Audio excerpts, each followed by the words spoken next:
Ang mabait na anak ay hindi gagawin itong 6 na bagay sa mga magulang nila. Hindi ito tungkol sa pagkontrol sa iyo ng magulang mo. Ito ay tungkol sa pagkatao mo. Tungkol ito sa pagkakaroon ng disiplina, pagpapahalaga, at pagpasalamat. Kung sa tingin mo kailangan mo magbago, makinig ka ng mabuti. Una, huwag kang magsasalita ng walang paggalang, lalong-lalo na sa iyong nanay. Huwag kang sisigaw, huwag kang mang-iinsulto, huwag pabalang sumagot o magtaas ng boses. Siya lang naman ang nagbigay sa iyo ng buhay, kaya deserve niya ng respeto na galing sa iyo. Pangalawa, huwag kang aalis ng bahay nang hindi nagsasabi kung saan ka pupunta. Libre naman ang magsalita, napakadaling gawin nito. Kailangan ng magulang mo ng panatag ng kalooban kung saan ka magpupunta dahil mahal ka nila.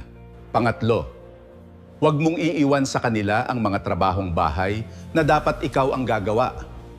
Linisin mo ang kwarto mo o kahit man lang ang pinaghigaan mo, iligpit ang pinagkainan mo kahit ilagay mo man lang sa lababo. Dahil ang pagtutulungan sa bahay ay parte ng pagkakaroon ng magandang samahan sa bahay. Pang-apat, huwag kang magsisinungaling o huwag mong itago ang katotohanan.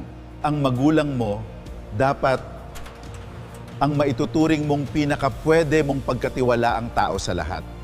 Ng pagsabi ng totoo ay nagbubunga ng magandang pagtitiwala sa isa't isa. Pero ang pagiging tahimik naman ang sisira sa natitirang samahan.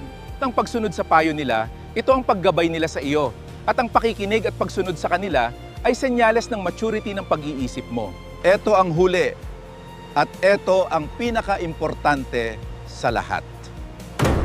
Ang pang-anim, huwag mong babalewalain ang pagmamahal nila sa iyo. Ang pagiging mabuting anak sa lahat ng pagkakataon ay pagsukli sa kanila ng pagmamahal na binibigay nila sa iyo. Ang bahay na kinalakihan mo ay ang pundasyon ng buhay mo. At dito mo dapat matututunan ang totoong pagmamahal. At itong klaseng pagmamahal din ang ipapasa mo sa magiging pamilya mo balang araw. Kaya ikaw, sanayin mong maging mabuti, magalang at responsabling anak dahil ito ang magdadala sa iyo sa magandang kinabukasan. Sana may natutunan kayo at nabago ko ang pananaw at ang puso nyo. Tara magdasal tayo. Panginoon, maraming salamat po sa aral na natutunan ko ngayong araw. Tulungan mo po akong maging mabuting anak na may disiplina at palakasin mo ako araw-araw upang mapagtagumpayan ang lahat ng pagsubok sa aking paglaki. Nagpapasalamat din po ako sa aking mga magulang, sa kanilang pagmamahal, pag-aaruga at paggabay. Alam ko pong sila ay kaloob mo upang hubugin ako bilang isang mas mabuting tao.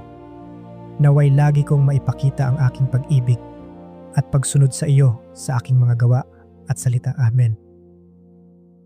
Oo nga pala, kung nagustuhan nyo ang video na ito, huwag po kalimutan mag-like, follow at subscribe sa channel na ito. Maraming salamat and God bless.